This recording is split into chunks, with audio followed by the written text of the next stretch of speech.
wacho gi net onego timne gi ang'o nikech ng'eny gi be ok go kura. Mano gima waseneno. Waseneno kata king'iyo ka koro otas nonro biro. Iyudo ni ojende gi ng'eny gi gin mana joma ohero go koko. Kura wuon to ok gigo.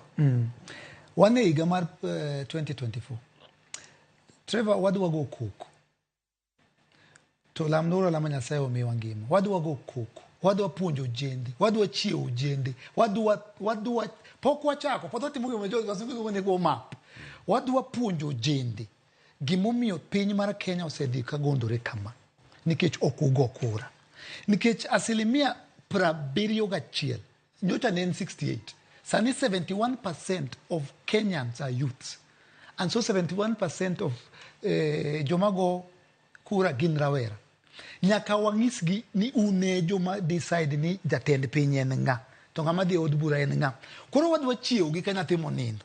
Iso kichiewo nyathi mondo dhi skul. Wadwa padogi to wapuko negi pi mang'ich to wapuonjogi ni nyaka kaka kiny go kura kik imadhe gimoro ni kiny nindo. Nikech un mudhi decide ni ng'ama donjo malo kacha kata mwalo kacha. Koro Trevor,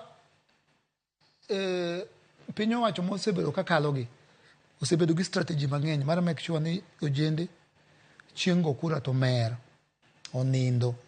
Ineno?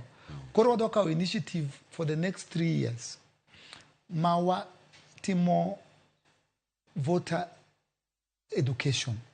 Nyaka wapar no jande nguvu magin go. Ni gin e weg piny. To nonro mano tim gi